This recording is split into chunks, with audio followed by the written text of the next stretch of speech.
Bienvenidos a Conciencia Abierta, un espacio dedicado a la difusión y divulgación científica, rigurosa y accesible. En este podcast abordamos los avances más relevantes, analizamos investigaciones actuales y reflexionamos sobre el impacto de la ciencia en nuestra sociedad.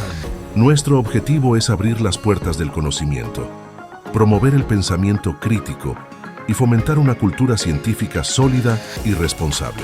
Acompáñenos en este recorrido por el mundo de la ciencia, donde cada dato cuenta y cada descubrimiento abre nuevas posibilidades.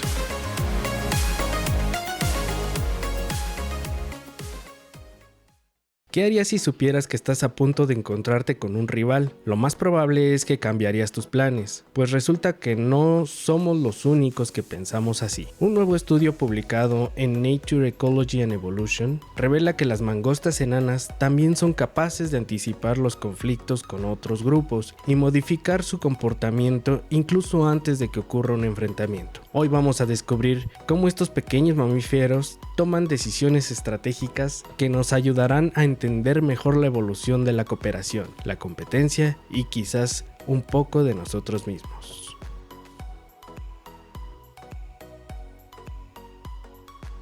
¿Qué tal a todos? Bienvenidos de nuevo a Conciencia Abierta, un espacio para la divulgación y la discusión de la ciencia. En la cabina de grabación, como cada semana, se encuentra Luisa. Hola a todos, bienvenidos, gracias por seguir aquí con nosotros, acompañándonos. ¿Cómo están? Y del otro lado de la mesa se encuentra Alfredo. Hola, buenas tardes, buenos días, buenas noches. Gracias por escucharnos una semana más. ¿Y qué traemos esta semana? Esta semana traemos algo de ecología, de conducta y ecología. Para no perder la costumbre con la conducta.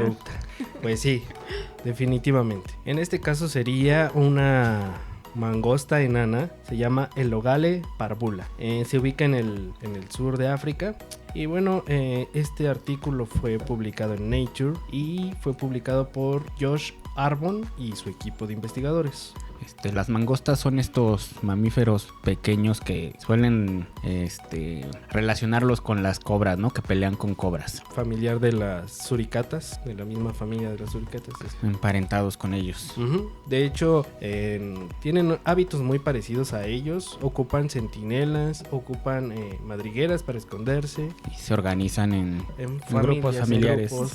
Relativamente pequeños, ¿no? Digamos que unos 8 o 10 integrantes. Exacto. Bueno, la diferencia en este trabajo, ellos destacan 2 puntos. El paisaje del miedo, que es en este caso cuando una mangosta de estas se enfrenta a un depredador, evidentemente allí el comportamiento es uno. Pero el paisaje del conflicto, que en este caso es cuando un grupo de mangostas se enfrenta a sus similares, a otra familia u otro grupo de mangostas. Bueno, relacionado con esto de que tienen sociedades similares a los suricatos, también hay estudios que han trabajado con este tipo de relaciones en primates sobre todo, ¿no? Sí, es correcto. Justamente este tipo de comportamientos se asocia particularmente a humanos y primates, pero también, bueno, hay otras relaciones como les digo, en este caso entre diferentes grupos de la misma especie. Hay que resaltar algo en este trabajo. Se aventaron 10 años en este trabajo. Mapearon, digamos, los hábitos de 12 familias o poblaciones o subpoblaciones de mangostas. De grupos familiares, ¿no? De grupos familiares, sí. Analizaron 1600 registros de movimiento y 2000 madrigueras. O sea, fue bastante complejo este trabajo. Y teniendo ya estas poblaciones de estudio, ¿qué midieron y qué patrones eran los que ellos registraban para poder dilucidar ante el paisaje del conflicto?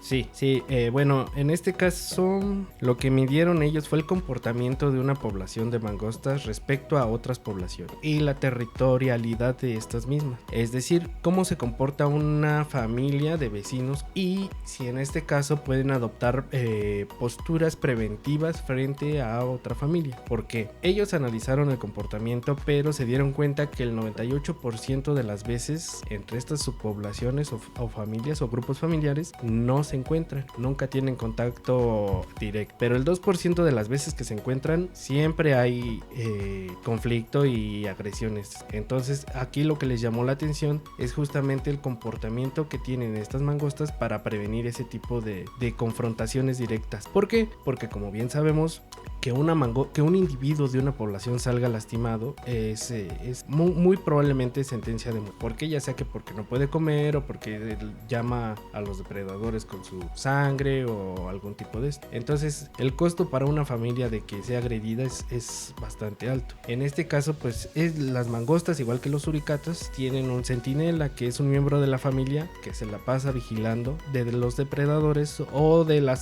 los miembros de otras familias. Sí, al final es el que va a estar avisando al demás miembros del grupo si hay una amenaza. Comentas este porcentaje de encuentro entre familias, pero creo que vale la pena mencionar que están conscientes de los territorios de sus vecinos, de las otras familias, ¿no? O sea, no son erráticos estos movimientos, son conscientes y saben dónde están. Es correcto. Y bueno, no solo se ha observado que existe una conciencia de territorio, sino también una conciencia en el tamaño de cada uno de los grupos. Sí, exacto.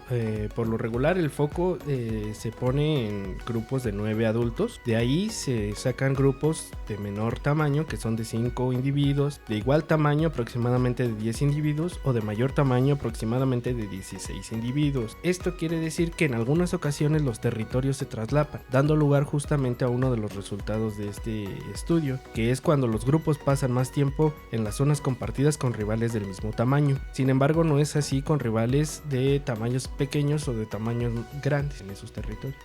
Y explican o dan alguna justificación de por qué ocurre esto, por qué a grupos más pequeños o más grandes no se les agrede, o más bien se les permite entrar, mientras que a los grupos de tamaño similar se les evita. Sí, justo. En el caso de poblaciones más grandes, del doble, tratan de huir porque saben que llevan las de perder. Y en el caso de poblaciones más pequeñas, pues no tienen ni siquiera caso, digamos, pelear por un territorio con alguien mucho más pequeño que ellos. Sin embargo, en el caso de poblaciones de igual tamaño, es más peligroso para las dos poblaciones. ¿Por qué? Por lo que les comentaba, que en el caso en que se lleguen a encontrar las dos poblaciones y son del mismo tamaño, las dos poblaciones van a defender el territorio. Así que es más probable que haya heridos en estos combates, ¿no? En estos encuentros. Sí, justo, porque en ese caso, como saben los dos que están del mismo tamaño, van a defenderse. En el caso de la más grande, pues como saben que son más débiles, es huir, lo fácil es. Y no sé si mencionan o si también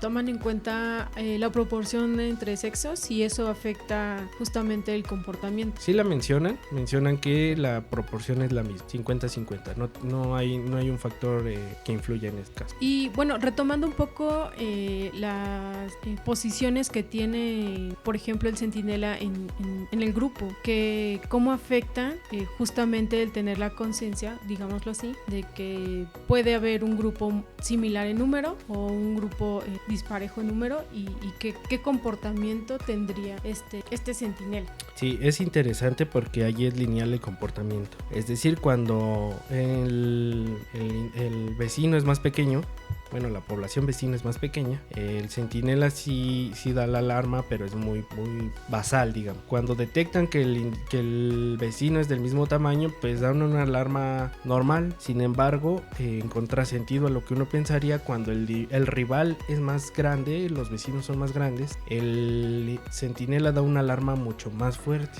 Bueno, ¿a qué te refieres con fuerte, normal y basal? ¿Sonido, frecuencia? Sonido. O sea, entonces cuando los vecinos son en menor cantidad o su población es menor, el sonido es como lo necesario para que solo escuche tu grupo. Sí. Cuando son de igual tamaño, es lo necesario para que el otro note. No, en ese caso sería cuando el ¿Grupo? Cuando los vecinos, cuando la otra familia son más grandes. Ahí es cuando sí prefieren que la otra familia los escuche. Ah, ok. Es interesante porque al parecer prefieren delatar su posición, que el otro vecino sepa que están ahí, pero la alarma que siga sonando, bueno, que el centinela siga dando la alarma. Sí, al final le decir, te estoy viendo, te estoy viendo, te estoy viendo. Ajá, y le confiere seguridad a los otros individuos de su misma familia. O sea, más que una alarma funcionaría como un aviso de estamos aquí, nos vamos a ir, aguántenos, Sí. pero aquí estamos, ¿no? Algo así. Un punto importante a recalcar es que el 25% de los conflictos suceden dentro de las madrigueras. Es decir, si un grupo invade el territorio de otro y el otro grupo, el grupo digamos local es más pequeño que el invasor, no hay tanto problema. ¿Por qué? Porque el invasor al ser más grande que el local va a huir. No hay tanta probabilidad de que quede encerrado. No así cuando los dos grupos son del mismo tamaño. ¿Por qué? Porque cuando uno invade, el otro ya sabe cómo está su territorio y es más fácil que los flanqueen dentro de las madrigueras y que queden atrapados. Y en el caso de que el local sea más grande o el grupo local sea más grande, pues ahí sí es retirada estratégica, ahí sí ni siquiera la piensa. A ver, todos estos ejemplos que nos has mencionado ha sido cómo se comportan las familias que traspasan las fronteras de los vecinos. Ajá. Pero cómo se comportan las familias a las que entran a sus territorios, digamos que las familias defensoras. Es curioso porque dentro del territorio de esta población hay un núcleo en el que pasan aproximadamente el 50% de su tiempo. Después hay un borde que es fuera de este núcleo y uno esperaría que en este borde, al ser más peligroso, redoblaran la vigilancia con otro centinela, o sin embargo no es así. Al parecer, lo que da a entender este artículo es que al estar en el borde y ser más peligroso, lo que tratan ellos es dar un mantenimiento, digamos, de marcaje. Es decir, el centinela reduce su turno y a lo que se dedica la mayoría de la familia es a comer y marcar lo más rápido que se puede. O sea, de alguna manera lo que hacen es reforzar sus territorios, sus límites y justo evitar los conflictos, ¿no?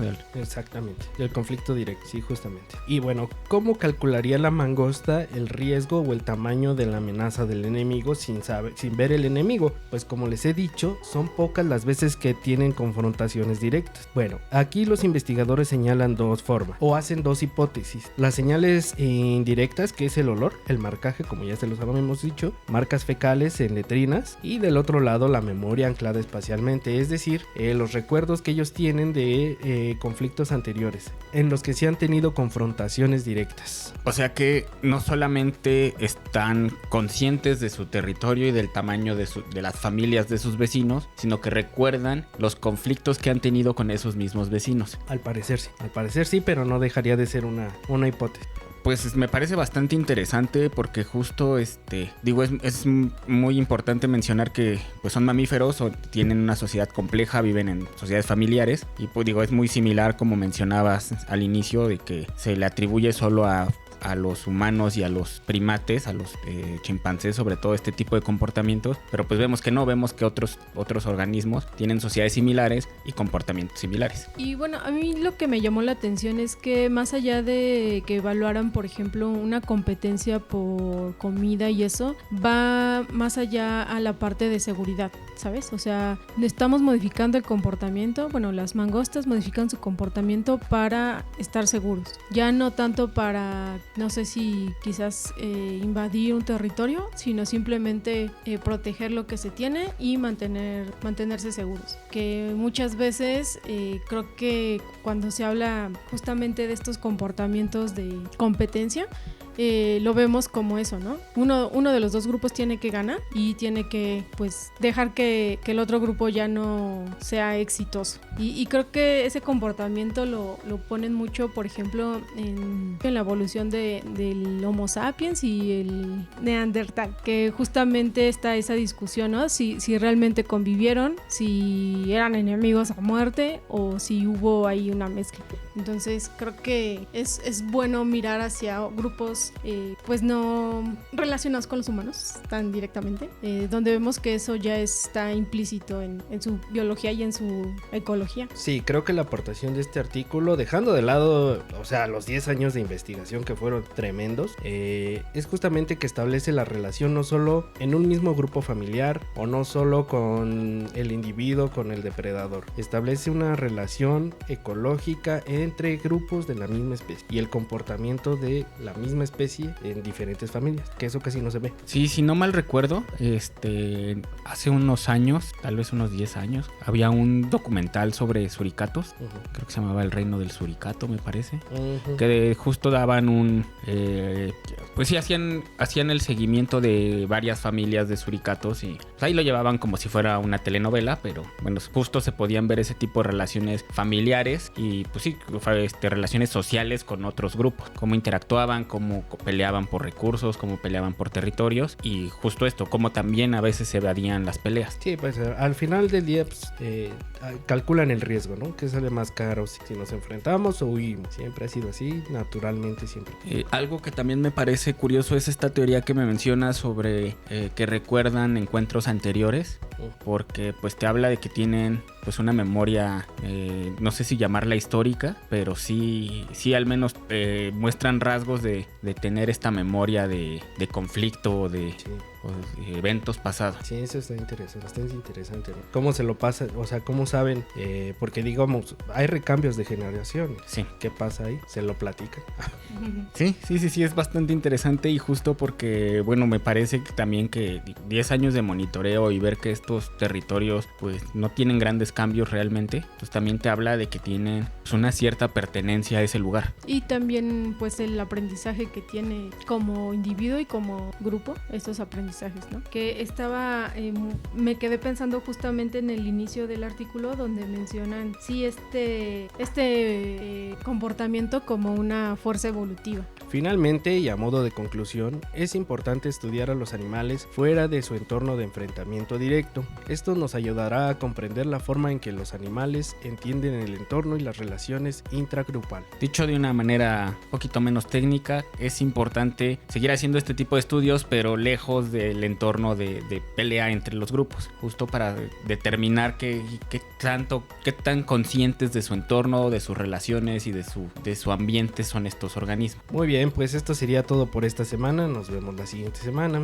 Les recordamos y les pedimos que nos den like, suscríbanse y nos compartan y también se unan a la discusión con nosotros. Si nos quieren dejar algún artículo para revisión o algún tipo de tema que quieren que tratemos, se despide esta semana Luisa. Muchas gracias por escucharnos, déjenos sus comentarios y no se peleen con sus vecinos. Alfredo. Pues igual, gracias por escucharnos, justo compártanos, suscríbanse y mándenos temas. No necesariamente un artículo, puede ser algún tema, algo que les interese. Quieren que hablemos de algún grupo en particular, dinosaurios, aves, hongos, lo que se les antoje, lo que digan. Pues a mí se me antoja saber más de caballitos de mar, pues échenlo. Nosotros lo investigamos, nada más téngannos paciencia. Sí, claro. Pues yo soy Omar. Nos vemos la siguiente semana. Esto fue Conciencia Abierta, un lugar para la divulgación y la discusión de la ciencia. Bye. Esto fue Conciencia Abierta, un espacio para comprender, compartir y cuestionar el conocimiento científico. Si te ha gustado este episodio, te invitamos a seguirnos en nuestras redes sociales y a suscribirte en tu plataforma favorita para que no te pierdas nuestras próximas entregas. Comparte este contenido y ayúdanos a abrir más mentes a la ciencia. Hasta la próxima.